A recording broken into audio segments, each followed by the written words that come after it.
Amén, gloria al Señor por esa promesa futura de ese día, estar en esas bodas del Cordero. Aprovechando que estamos de pie, le voy a invitar que abran sus Biblias en el capítulo 10 del libro de Daniel. Daniel, capítulo 10. En esta noche vamos a estar en este capítulo, que es una introducción de los 3 capítulos finales de Daniel. Daniel, capítulo 10. Y vamos a leer el versículo 12 nada más. El versículo 12. Quisiera compartir con ustedes en esta noche un mensaje titulado Cuando se libra la batalla espiritual. Daniel capítulo 10, versículo 12. Leo de la Biblia de las Américas. Dice: entonces me dijo: no temas, Daniel, porque desde el primer día en que te propusiste en tu corazón entender y humillarte delante de tu Dios, fueron oídas tus palabras, y a causa de tus palabras he venido. Dios eterno, grande, sublime, eterno eres, Señor, enteramente justo y poderoso, Señor, santo. Y cuando podemos vislumbrar, Señor, un poquito de quién tú eres, nos damos cuenta, Señor, de lo necesitado que estamos de ti, Padre. Y en esta noche, Señor, no es la excepción.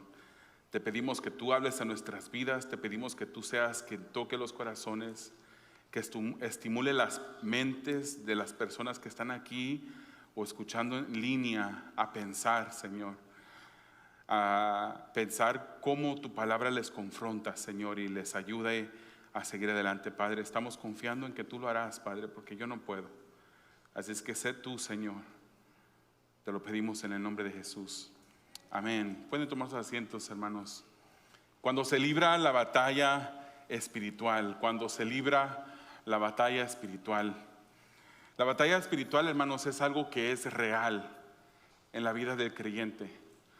Cuando hablamos de batalla espiritual, hablamos de una área que muy poco de los cristianos, o algunos cristianos, mejor dicho, ignoran por ignorancia pura, o a veces ignoran por decisión propia, y piensan que lo que existe, que es espiritual, está solamente allá en el cielo o allá abajo en el infierno, y piensan que lo que pueden ver es lo que es real. Pero hay un mundo espiritual real, de la cual la Biblia es muy clara en decirnos que existe esta área espiritual donde se libran batallas.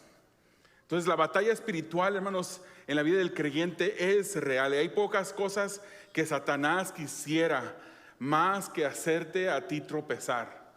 Hay pocas cosas que Satanás quisiera más que hacerte a ti dudar de Dios, que hacerte a ti que tú vivas una vida derrotada. Dios, hermanos, cuando nosotros venimos a Él en humillación y en oración, Dios siempre contesta las palabras. Y en la palabra podemos ver muchas oraciones contestadas. Vemos a Ana, una mujer que era estéril y que la cultura donde ella vivía, el ser estéril era considerado una maldición de parte de Dios. Vemos a esta mujer que era acosada y se burlaba de ella la otra mujer de su marido, Penina se llamaba, porque ella tenía muchos hijos, y se burlaba de ella porque no podía tener, pero ella oró al Señor y el Señor le contestó.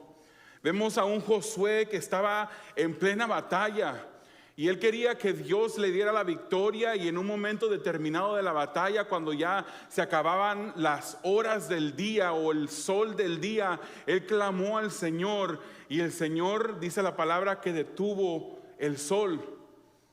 Podemos entender que más bien la tierra dejó de sus revoluciones para que el sol se quedara quieto en el lugar donde estaba, y el Señor le dio la victoria.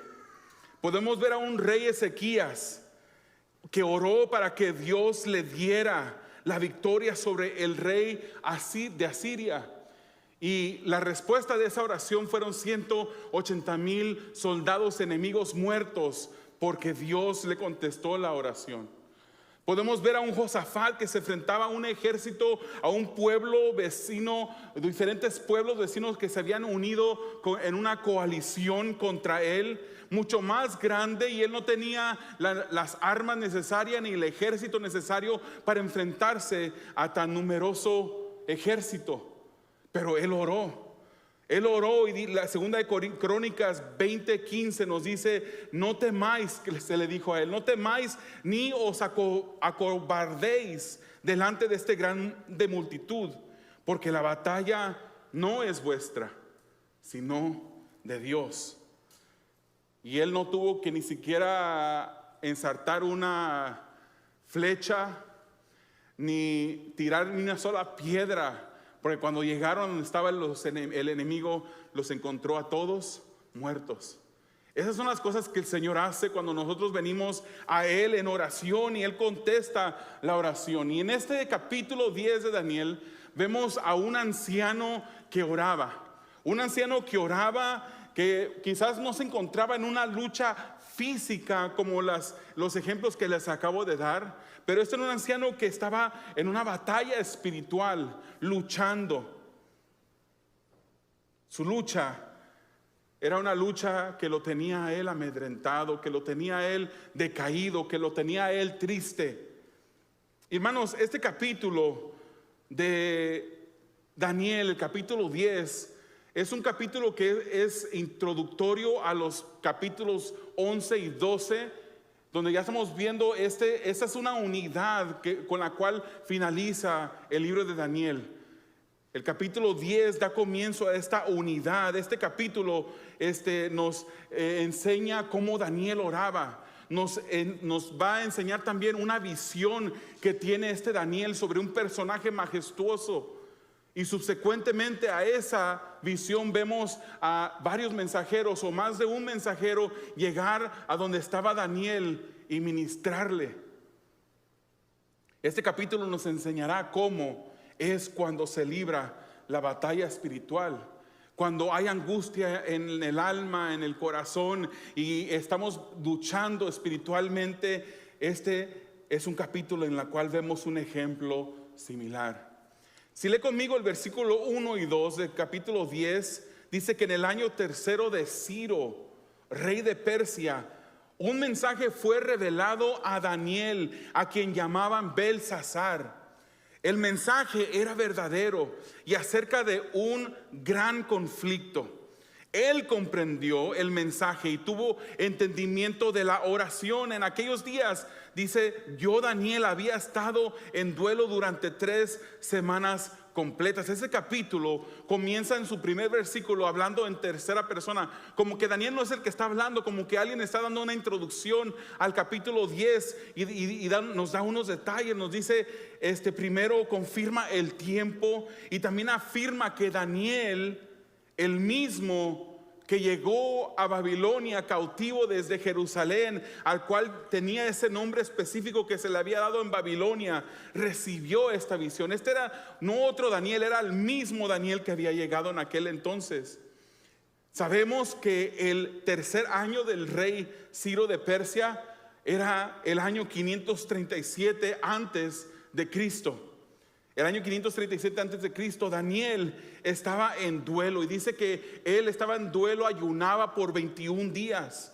Habían pasado, hermanos, desde entonces, desde este momento, habían ya pasado 2 años desde que el rey Ciro permitió al pueblo judío regresar a su tierra. Imagínese usted mexicano o salvadoreño o de cualquier país que usted sea, de repente es llevado cautivo. Y el rey o el presidente de la nación le dice: quedas en libertad, puedes regresarte a tu país. ¿Qué haría usted? Veamos lo que dice la palabra que pasó. Si usted lee Esdras capítulo 1, los primeros 3 versículos, dicen que en el año primero de Ciro, rey de Persia, o sea, estamos yendo atrás 2 años. En el año primero del rey de Ciro, del rey de Persia, para que se cumpliera la palabra del Señor por boca de Jeremías, dice, El Señor movió el espíritu de Ciro, rey de Persia, y este hizo proclamar por todo su reino y también por escrito diciendo, ¿qué dijo? Él dijo así dice Ciro, rey de Persia: el Señor, el Dios de los cielos, me ha dado todos los reinos de la tierra, y Él me ha designado para que le edifique una casa en Jerusalén, que está en Judá. El que de entre todos vosotros pertenezca a su pueblo, decía, sea su Dios con él, que suba a Jerusalén, que está en Judá, y edifique la casa del Señor, Dios de Israel. Él es el Dios que está en Jerusalén. Entonces vemos este permiso que el rey Ciro da a los judíos de regresar a Jerusalén. El capítulo 9 que se miró en la semana pasada, vimos a un Daniel preparándose para el final de esos 70 años que se habían profetizado, en los cuales duraría el pueblo de Israel cautivo en una tierra lejana, en Babilonia. Y eso lo vemos en la profecía de Jeremías. Entonces él se encuentra orando en ese capítulo. Ahora Daniel ya había visto el cumplimiento de la promesa del Señor efectuada en este pueblo. Y usted se imaginaría que él debería estar feliz, porque ya el pueblo fue dejado regresar a su nación. Repito, si usted estuviese cautivo en un lugar lejano y le dicen, puedes regresar a tu tierra, usted diría, para luego es tarde, vámonos para atrás. Yo quiero volver a ver los lugares donde yo crecí, donde yo me crié. Yo quiero volver a saludar a la gente, a los vecinos donde vivía. Usted diría, vámonos para atrás. Este Daniel debería estar feliz por este acontecimiento. Ya habían pasado 2 años desde que el rey Ciro había dado el permiso. Pero Daniel estaba en duelo. Y él ayunaba, absteniéndose de manjares. Dice el capítulo, que no comía ni manjares, no comía carne, no comía vino, ni usaba ungüento para su cuerpo como era costumbre en aquellos días. Cada vez que Daniel, hermanos, se enfrentaba a una situación difícil, él oraba. Qué bonito ejemplo para nosotros. Muchas veces nos enfrentamos a situaciones difíciles y lo último que nos acordamos de hacer es orar. Lo primero que hacemos es levantar el teléfono y llamamos al banco, a ver si el banco nos puede extender el límite de crédito que nos han dado en la tarjeta. O le llamamos al compadre para decirle, compadre, mira, necesito que me prestes un dinero porque estoy en necesidad. O llamamos al doctor porque tiene un dolor muy agudo que no puede resistir y se le olvida orar. Somos así, hermanos. Yo creo que usted no me va a dejar a mí ser el único que admita que así somos, que usted pueda decir, así hemos en veces olvidado orar. Pero Daniel enfrentaba una situación difícil y era lo primero que hacía él. Él oraba. La oración era no solamente algo a la que él recurría cuando él necesitaba de Dios, sino era algo que era constante en su vida, algo que era parte de él. Él oraba cuando llegaba la dificultad. Pero ¿por qué estaba triste Daniel? ¿Por qué es que estaba orando? ¿Por qué es que estaba deteniéndose en este ayuno de carne, ayuno de manjares, de vino? ¿Por qué es que estaba pasando esto? Posiblemente él había escuchado esos reportes de la gente que había regresado a Jerusalén y había mandado reportes para atrás a donde él estaba. Reportes recibidos desde Judá sobre el estado de Jerusalén, sobre la posición que se había levantado en la ciudad, sobre el poco interés del pueblo judío en regresar a la tierra que se denominaba la tierra prometida. Hermanos, Jerusalén estaba con sus muros caídos y el templo destruido. Jerusalén, hermanos, se le conocía por los judíos como la ciudad de Dios, el centro de adoración que David estableció. Él llevó el arca del pacto hasta esa ciudad porque él quería que Jerusalén fuera el centro de adoración para la nación judía. El templo fue construido allí mismo. Y usted sabe que cuando en el contexto de la mentalidad de un judío, el templo era algo grandísimo. El templo representaba la misma presencia del Señor. Y si este fuera el templo, allá a la entrada en lo que nosotros llamamos lobby sería el atrio. Y luego aquí en esta área donde ustedes están sentados se podría considerar como el lugar santo, y acá el lugar santísimo. Y en el lugar santísimo estaba el arca del pacto, y esa arca del pacto representaba la presencia del Señor. Ahí entraba al lugar santísimo el sumo sacerdote una vez al año a ofrecer sacrificio, y traía unas campanitas, porque de repente si entraba de manera inapropiada delante de Dios podía caer muerto. Ese lugar fue construido en Jerusalén, y Jerusalén estaba destruido, el templo hecho ruinas. Esto no debió de ser fácil para Daniel. La morada de Dios para los judíos, la morada de Dios en la tierra en ruinas. Hermanos, esto era simbólico de la vida espiritual que el pueblo judío estaba atravesando. El pueblo judío no estaba atravesando un buen momento espiritualmente hablando.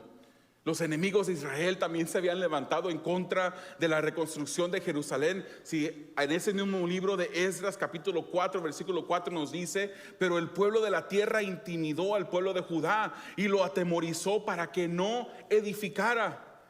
Y Daniel estaba intercediendo. Por eso es que Daniel estaba ayunando. Por eso es que él estaba orando por esas semanas. Pero cuando Ciro dio el permiso, no hubo un éxodo masivo.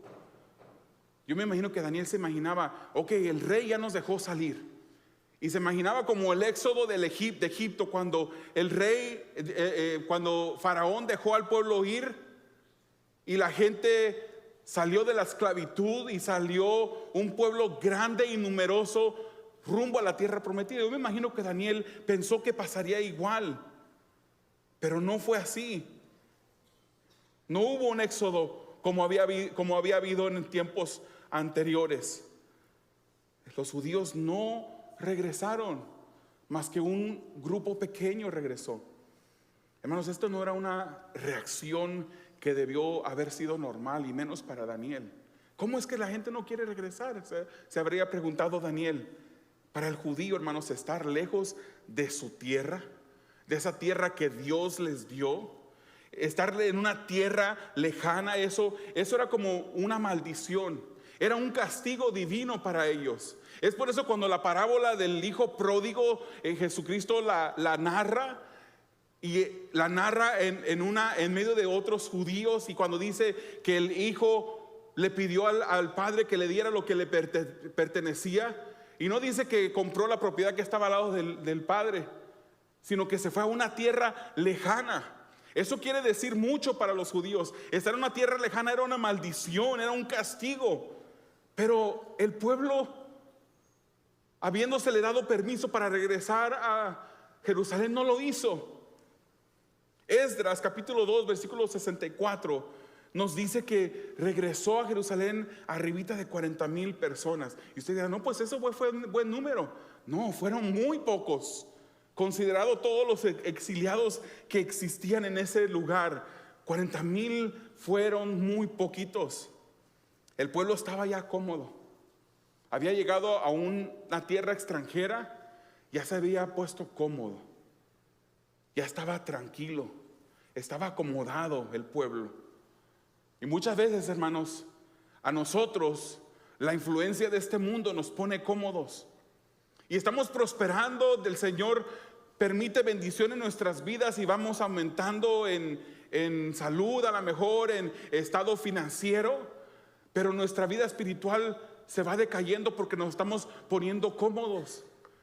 ¿Cuánta razón tiene Dios en permitir las tribulaciones y las dificultades en nuestras vidas? Porque si no lo hiciera, muchas veces no nos acercaríamos al Señor. Si no lo hiciera, muchas veces ignoraríamos el tiempo de oración. Dígame que no es así. Cuando ha pasado los momentos más difíciles de su vida, es cuando usted se ha acercado más al Señor. Cuando usted ha derramado su alma en oración delante de Dios, porque ha suplicado, le ha pedido: Señor, por favor, socórreme. Y ha tenido una relación más cercana con Dios cuando está pasando por momentos difíciles. Y dígame que estoy mintiendo, que es fácil cuando hay bonanza, cuando todo está tranquilo, cuando todo va bien, descuidarnos de lo espiritual. y darle la espalda a Dios y no ir tras Él. El pueblo estaba cómodo, hermano, que no sea lo mismo con nosotros. Dice, después del castigo de cautiverio, habían aceptado la cultura, las prácticas. Hermanos, nosotros no somos de aquí. Si usted está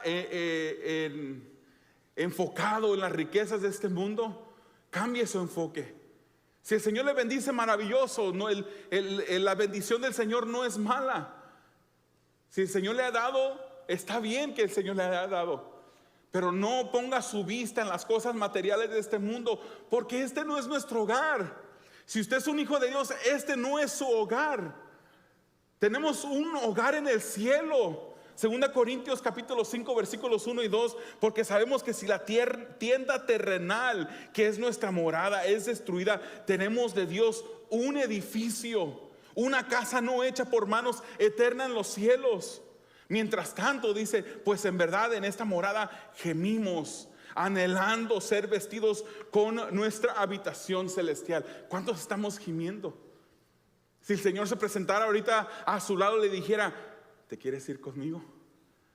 Le dijéramos, sí, Señor, yo quiero ir al cielo.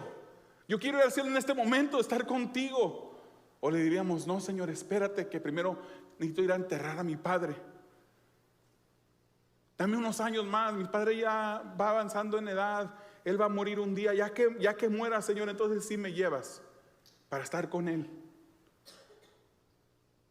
¿Qué prioridad, qué tan importante es Dios para nosotros? El regreso a Jerusalén no fue como Daniel pensaba. Él permaneció sin regresar. Algunos piensan que permaneció sin regresar porque ya estaba muy avanzado en edad. Yo creo pensar mejor que él se quedó para influir a los demás judíos, para animarlos a regresar. Él era una persona abnegada, era una persona que intercedía por su pueblo. Y yo creo que es como un soldado, ¿verdad? En la guerra, el soldado en la guerra no deja a su compañero atrás, aunque sea nada más el puro cuerpo. Va y lo agarra y lo trae consigo a salvo. Daniel permaneció en ese lugar sin regresar. Estos detalles muy probablemente causaron el duelo en Daniel hasta el punto que se puso a ayunar. Y nos dice la palabra ahí, si usted lee en los versículos siguientes, dice que en el día 24 del mes del Nisán, el mes de Nisán era el primer mes del calendario. Y este primer mes del calendario, en el día 24, Daniel tiene esta visión. Había estado en ayuno por 21 días, o sea que desde el día 3 del mes de Nisán había estado ayunando. Y en el día 24 de este mes tuvo esta visión. Él se pasó en duelo, en oración, en tristeza, en intercesión, todo el tiempo de la celebración de la Pascua. La Pascua se celebraba el día 14 del mes de Nisán, pero él no se la pasó celebrando, él se la pasó ayunando.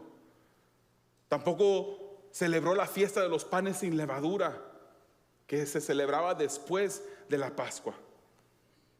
Debía de haber regocijo en Daniel por la liberación de Dios sobre el pueblo de Israel. Pero Daniel se la pasó ayunando. Dice la palabra que estando a la orilla del río Tigris, él alzó sus ojos y miró una visión. Esta visión fue una visión espectacular, hermanos. A Daniel se le permitió poder abrir sus ojos y mirar lo espiritual. Pudo ver las batallas que constantemente se libran entre el bien y el mal. Y como decía hace unos instantes, a veces nosotros como cristianos decidimos ignorar. Pensamos que lo que existe es lo que se puede tocar. Pero hay batallas que se están librando en este mismo momento. Batallas espirituales entre el bien y el mal. A Daniel se le permitió ver estas cosas. El versículo 5 nos dice que vio un personaje descrito de la siguiente manera. Dice, miré, y he aquí había un hombre vestido de lino cuya cintura estaba ceñida con un cinturón de oro puro de Ufaz. Su cuerpo era como de berilo, su rostro tenía la apariencia de un relámpago, sus ojos eran como antorchas de fuego sus brazos y sus pies como el brillo del bronce bruñido, y el sonido de sus palabras como el estruendo de una multitud. ¡Qué personaje! Tratamos de imaginarlo y yo sé que nuestra imaginación no le hace justicia a lo que estaba viendo este Daniel. Y usted se preguntará, ¿sería un ángel? ¿Sería un ser celestial el que está mirando Daniel? Hermanos, nos llama mucho la atención que este personaje que describe Daniel es descrito de una manera muy similar a otro personaje en el libro de Apocalipsis. Le voy a invitar a que vaya a Apocalipsis capítulo 1. Y vamos a leer comenzando del versículo 13. Y fíjese en las similitudes entre las dos visiones de estos personajes. Dice, vi en el versículo 13 a uno semejante al Hijo del Hombre, vestido con una túnica que le llegaba hasta los pies y ceñido por el pecho con un cinto de oro. Su cabeza y sus cabellos eran blancos como la blanca lana, como la nieve. Sus ojos eran como llama de fuego. Sus pies semejantes al bronce bruñido cuando se le ha hecho refulgir en el horno, y su voz como el ruido de muchas aguas. En su mano derecha tenía 7 estrellas, y de su boca salía una aguda espada de 2 filos. Su rostro, dice, era como el sol cuando brilla con toda su fuerza. Hay muchas similitudes entre estos dos personajes. La descripción es muy similar. También la reacción a esta visión, la reacción de Daniel como la reacción de Juan fueron muy similares. Daniel dice que él cuando vio a este personaje, quedó sin fuerzas. Su rostro se demudó, se desfiguró sin retener fuerza alguna, cayó desmayado. Eso quiere decir, cayó, dice, en un sueño profundo, cayó desmayado sobre su rostro. Y Juan también dice que cuando él miró esto, él cayó como muerto, porque estaban mirando aquel que dio su vida por nosotros. Estaba mirando a Dios mismo. Creemos que la visión de Daniel fue una teofanía, una aparición preencarnada de la segunda persona de la Trinidad, a Cristo mismo. Describe Daniel que su vestidura era como de lino fino. Eso nos habla de la santidad de Dios. Ese lino fino es la santidad de Dios, un atributo muchas veces ignorado, pero muy importante de reconocer. Su cinto de oro nos habla de su soberanía. El oro es comparado al reinado. El berilo es como una joya refulgente, transparente, nos habla de la gloria de Dios. Su rostro como relámpago nos habla de su poder. El Señor tiene poder, el Señor es todo poder. Sus ojos como antorchas de fuego, esos ojos que escudriñan, esos ojos que penetran, su vista penetrante y lo descubre todo. Sus pies de bronce nos habla de eso, de ese pisotear, de ese juicio. Porque el Señor, hermanos, lo conocemos por Juan, que es un Dios de amor, y sí lo es. Pero muchos atributos más tiene el Señor, aparte de ser un amor. Otros hombres, dice la palabra aquí en el capítulo 10 de Daniel, que estaban con él. La palabra no nos dice quiénes eran, pero dicen que tuvieron un gran temor y huyeron a esconderse. O sea, esto nos dice a nosotros que esto no solamente era una visión, no era un éxtasis, no era algo que se estaba imaginando Daniel, era algo que estaba ocurriendo. La presencia de Dios estaba presente, porque estas personas tuvieron que huir, tuvieron que esconderse. No pudieron ver que lo que estaba viendo Daniel, pero sabían que algo estaba pasando ahí. Es necesario conocer a Dios. Usted sabía que el mundo odia a Dios. El mundo dice conocer a Dios, el mundo dice que ama a Dios, pero el que no conoce a su Hijo, el que no ha puesto su fe en su Hijo, no puede decir que ama a Dios. Porque la palabra del Señor los llama enemigos, están enemistados con Dios. Debemos nosotros conocer a Dios. Ya que lo conocemos, debemos de conocerlo más y más cada vez. La presencia de Dios es algo grande y temible, algo que no se puede resistir a menos que Dios le dé la habilidad, la ayuda. Hermanos, cuando Dios habló en el monte Sinaí, nos dice Éxodo 20, 18 al 19, y todo el pueblo percibía los truenos y relámpagos, el sonido de la trompeta y el monte que humeaba. Y cuando el pueblo vio aquello, temblaron y se mantuvieron a distancia. Y fíjese lo que le dijeron a Moisés. Le dijeron: habla tú con nosotros y escucharemos, pero que no hable Dios con nosotros, no sea que muramos. Estaba desesperado el pueblo de Israel, no quería que Dios les hablara. Apocalipsis 6:16, ante la presencia de Dios en el juicio final, dice que habían hombres que decían a los montes y a las peñas: caed sobre nosotros y escóndenos de la presencia del que está sentado en el trono y de la ira del Cordero. La presencia del Señor no es cualquier cosa. Isaías mismo en el capítulo 6 versículo 5, cuando él vio esa visión del trono de Dios, él dijo: ay de mí que soy muerto, porque siendo hombre de labios inmundo y habitando en medio de pueblo que tiene labios inmundos, han visto mis ojos al Rey, Jehová de los ejércitos. Y recordamos a este Job, ¿no?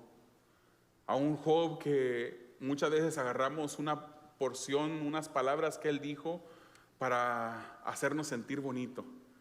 Cuando dice él: de oídas te había oído, mas ahora mis ojos te ven. Y nos hacen sentir bonito esas palabras, ¿verdad? De oídas te había oído, ahora mis ojos te ven. Pero fíjese lo que causó el que Job mirara a Dios. Job 42, 5 y 6 dice: de oídas te había oído, mas ahora mis ojos te ven, por tanto me aborrezco y me arrepiento en polvo y ceniza. Cuando más nos acercamos a Dios, más nos damos cuenta de nuestra insuficiencia delante de Él, de nuestra imperfección, de nuestra necesidad de su santificación en nuestras vidas. ¿En verdad hemos visto a Dios, hermanos? Yo me preguntaba sentado en mi escritorio de mi oficina en casa, y yo decía: ¿en verdad yo conozco a Dios? ¿En verdad yo he podido decir lo que dice Job? Sí, de oídas te había oído, pero ahora mis ojos te ven, por tanto me aborrezco, por tanto miro la necesidad, la bajeza que hay en mí. Acérquese más a Dios. El mundo no se quiere acercar, porque al acercarse a la luz se podrá ver más cómo es, y podrá ver más su pecaminosidad, y no quiere el mundo ser confrontado. Aún así, hermanos, su presencia es indispensable en nuestras vidas. A este Moisés, cuando se le dijo: ve, que yo enviaré un ángel que vaya contigo. En Éxodo 33 versículo 12 dice: y dijo Moisés a Jehová: mira, tú me dices a mí, saca este pueblo, y tú no me has declarado a quién enviarás conmigo. Sin embargo, tú dices: yo te he conocido por tu nombre, y has hallado también gracia en mis ojos. Ahora pues, si he hallado gracia en tus ojos, te ruego que me muestres ahora tu camino, para que te conozca y halle gracia en tus ojos, y mira que esta gente es pueblo tuyo. Y él dijo: mi presencia irá contigo y te daré descanso. Moisés no quería salir si no era Dios que iba con él. La presencia de Dios en nuestras vidas es necesaria, hermanos. Daniel escuchó el sonido de sus palabras, dice este capítulo, y cayó en un sueño profundo. Él desmayó, cayó rostro en tierra. Y esta visión de Dios comienza, esta visión que vamos a ver a través de los capítulos 10, 11 y 12. Es una misma unidad. El capítulo 10 introduce la visión, el capítulo 11 describe la profecía, y el capítulo 12 hace una conclusión a ella. Lo que Dios estaba a punto de revelar a este Daniel era tremendo. Cuando se libra la batalla espiritual, cuando estamos en tiempo de angustia, debemos de mantener nuestra vista en nuestro Dios majestuoso, porque su Dios es más grande que su problema. Su Dios es más fuerte que la tribulación. Mantengamos nuestra vista puesta en Él. Los versículos 10 al 17 nos hablan de la oposición del mal cuando se libra la batalla espiritual. El versículo 12 que leímos al principio, le habló conmigo, dice: entonces me dijo, no temas, Daniel, porque desde el primer día en que te propusiste en tu corazón entender y humillarte delante de tu Dios, fueron oídos tus palabras. Y a causa de tus palabras he venido. Esta sección comienza con un relato de un personaje que tocó a Daniel y le hizo temblar. Y nosotros podemos decir, bueno, pues está hablando de un personaje majestuoso en la primera sección. Yo creo que es el mismo. Pero si decimos que es el mismo, como algunos dicen, entonces vamos a meternos en algunos problemas más adelante. Y ahorita vamos a hablar de eso. Este personaje no es el mismo que vemos en los primeros 9 versículos. Porque si dijéramos que es el mismo, en el versículo 13 nos dice que este personaje que tocó a Daniel fue detenido por un demonio, por un príncipe que se le opuso. Y si fuera Dios, ¿cómo puede haber otra fuerza mayor que Él? ¿Cómo puede haber una fuerza que se le pueda oponer? No hay, no existe. Entonces es imposible. Entonces el personaje que toca a Daniel y le hace temblar fue un ser celestial. Debió haber sido un ángel, un mensajero enviado a Daniel. Posiblemente algunos dicen que fue Gabriel, porque anteriormente también Gabriel se refiere a Daniel afectuosamente como amado en el capítulo 9 de Daniel. Y también interpreta otras revelaciones que se le han dado a Daniel en el capítulo 8. Entonces algunos dicen, podría haber sido Gabriel.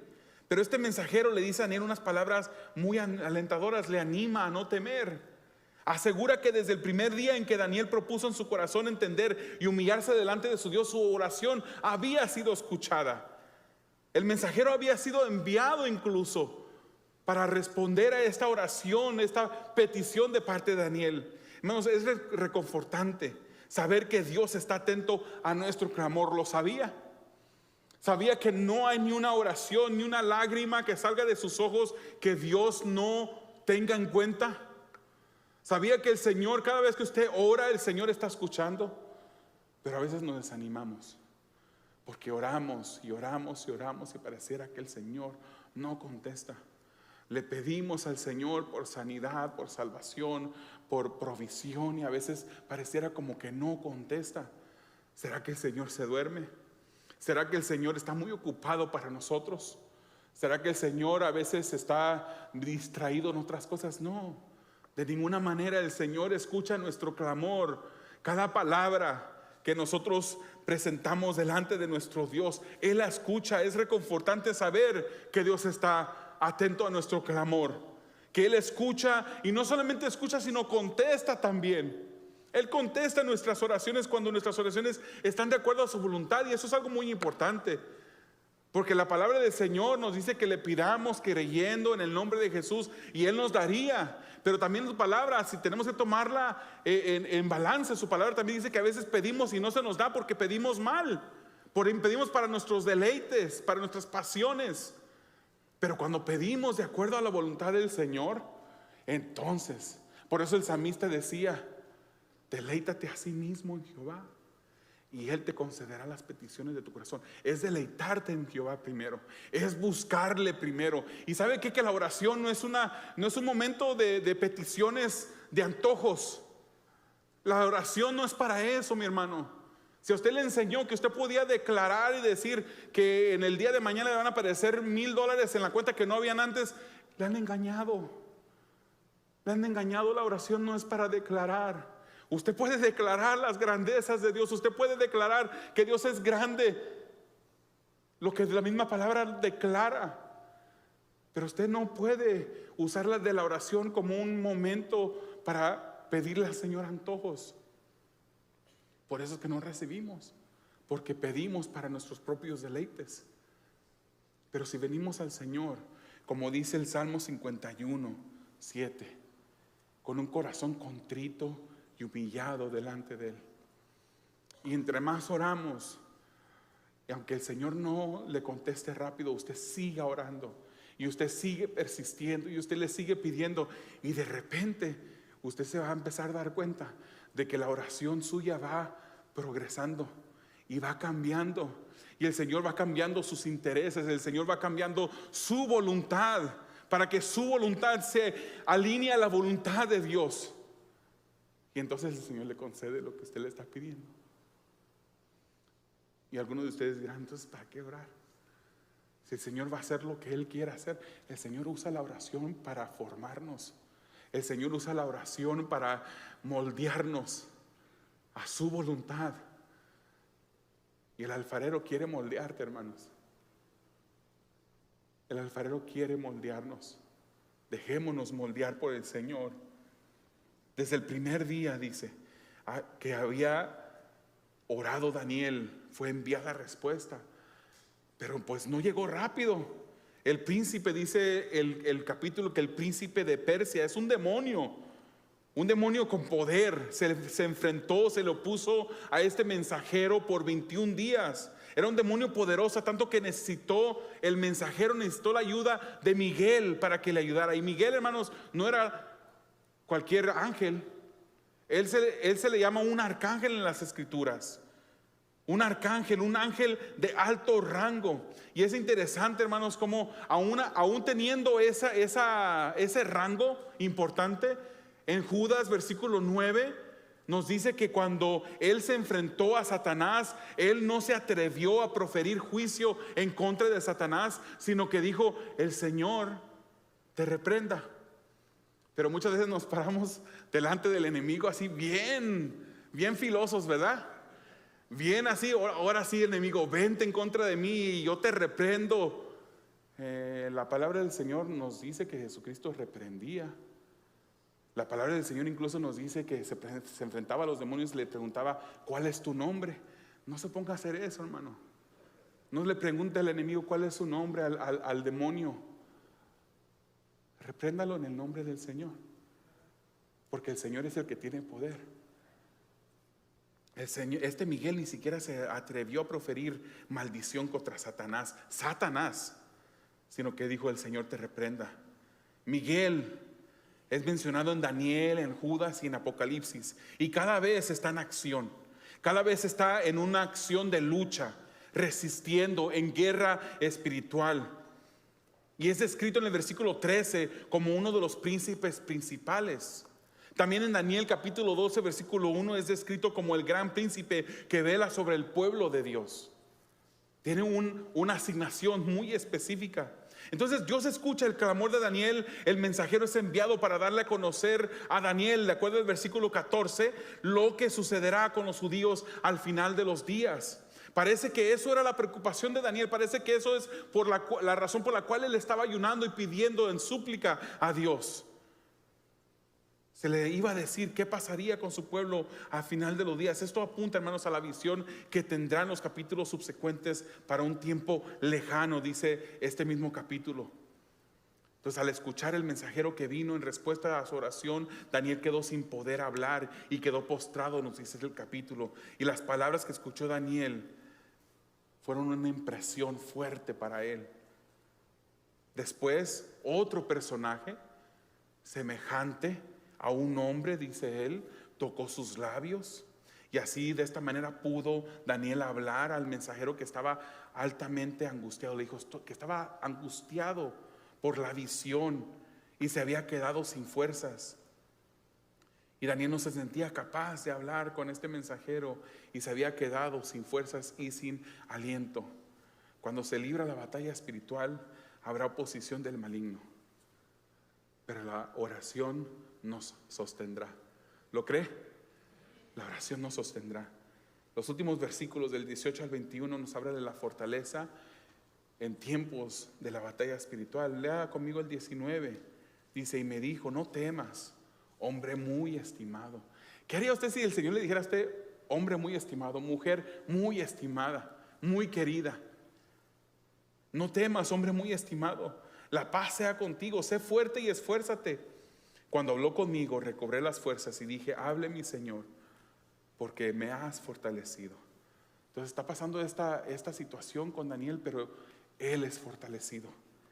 A veces necesitamos fuerzas para seguir adelante, hermanos. Y estas son oportunidades para honrar a Dios mientras que esperamos, mientras que estamos orando, ayunando, pidiéndole al Señor. Es una oportunidad, la espera es una oportunidad para honrar a Dios. Porque podemos deshonrarlo también desesperándonos y enojándonos con Dios. No dudemos, hermanos, que la respuesta viene. La respuesta viene. La fortaleza y la ayuda de Dios siempre llegan en el momento oportuno. Hebreos capítulo 13, versículo 6 dice: de manera que decimos confiadamente, el Señor es el que me ayuda, no temeré.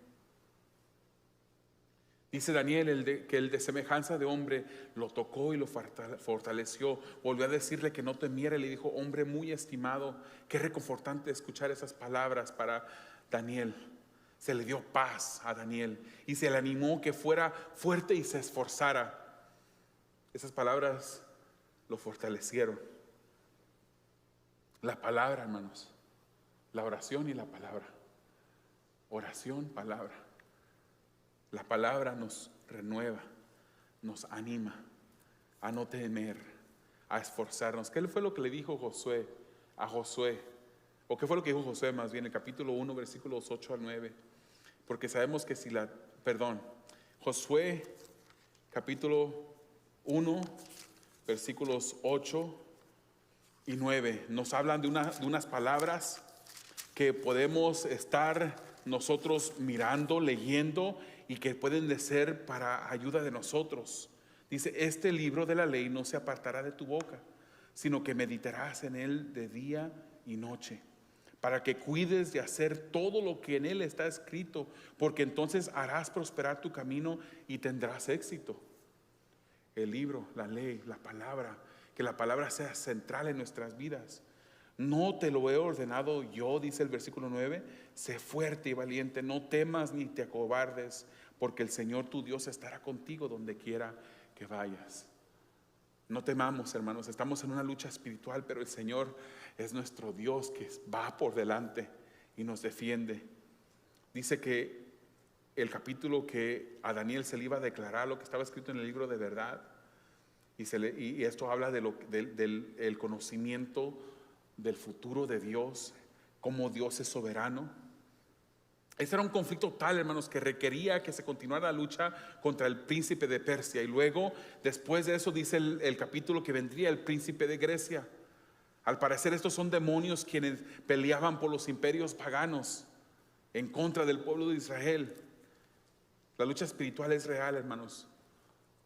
Efesios capítulo 6, versículo 12 dice: porque nuestra lucha no es contra sangre ni carne, sino contra principados, contra potestades, contra los poderes de este mundo de tinieblas, contra las huestes espirituales de maldad en las regiones celestiales. Entonces el capítulo 10 termina en suspenso. Sabemos que no es el final de la historia, era solamente la introducción a la visión que viene el capítulo 11. Y ese capítulo 11 lo vamos a estar repasando de hoy no la próxima semana ni el próximo, sino hasta el tercer miércoles. La fortaleza de Dios nos sostendrá cuando se libra la batalla espiritual. ¿Qué aplicaciones podemos tomar de este capítulo para nuestras vidas? ¿Qué aplicaciones? Cuando vienen momentos difíciles en nuestras vidas, cuando estamos librando esa lucha espiritual, nuestra mejor acción es la oración. Esa es nuestra mejor acción, la oración. La oración debe ser constante en nuestras vidas, como lo era con Daniel. Cuando nuestra relación con Dios está distante, cuando se levanta la oposición, cuando nadie a nuestro alrededor desea su presencia, cuando nos sobrevenga la tristeza, la dificultad, el problema, la respuesta es la oración. La batalla, hermano, espiritual es real también.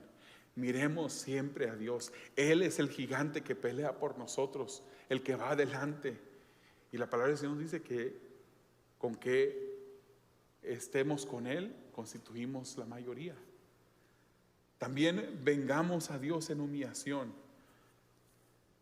Vengamos a Dios en humillación cuando nos acerquemos a Él. Tengamos la convicción que Dios nos escucha cuando oramos. Él no se tarda, hermanos. Usted piensa a veces que el Señor se está tardando, pero Él no se tarda. Su tiempo es perfecto y su decisión sobre la petición que tenga es la mejor.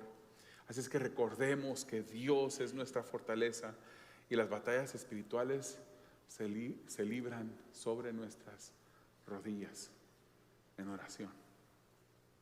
¿Por qué no cierras tus ojos y inclinas tu rostro?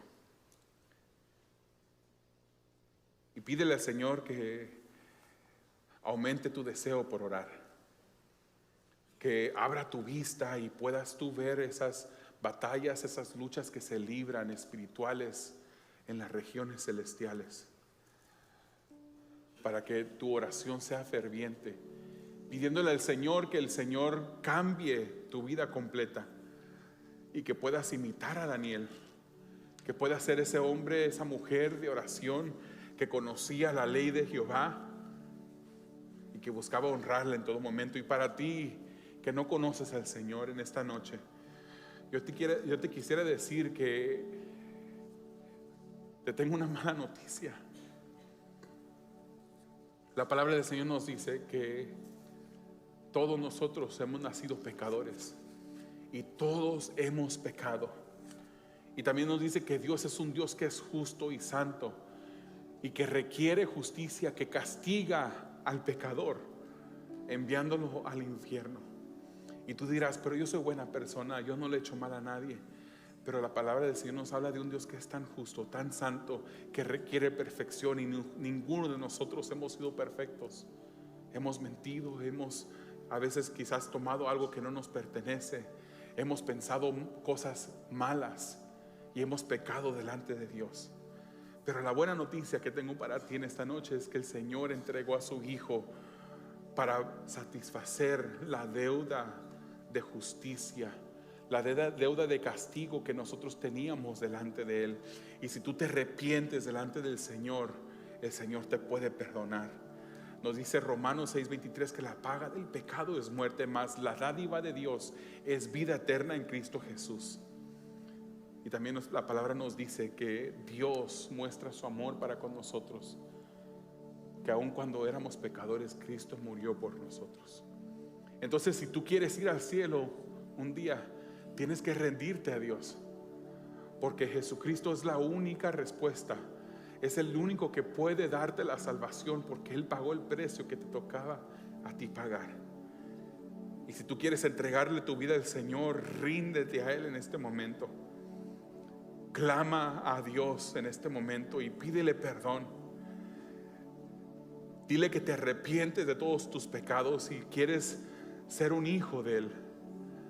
Quieres que tu nombre sea escrito en el libro de la vida y disfrutar de esa salvación que Él ha prometido para todo aquel que le acepta. Pídele al Señor en este momento. Amado Dios, oro por estas personas, Señor, que tu Espíritu Santo estén tocando en este momento, quizás en tiempo futuro, Señor, a través de esta grabación. Y te pedimos, Señor, que tú obres en sus corazones, Señor, que no sea un sentimiento pasajero, sino que al entregar su vida a ti, Señor, ellos puedan ser transformados, cambiados, y de esa manera, Señor, puedan recibir la confirmación que han librado su vida del infierno. Señor, oramos por los hermanos que están aquí también, Señor. Te doy gracias por tu palabra y te pido, Señor, que tú nos ayudes, Señor, a honrarte en oración, en ruego, en ayuno, Señor, para que podamos ser mejores soldados peleando esta batalla espiritual, Señor. Te pedimos, Señor, que tú vayas al frente siempre y que nos ayudes a mantener nuestra vista puesta en ti. Te lo pedimos en el nombre de Jesús. Amén.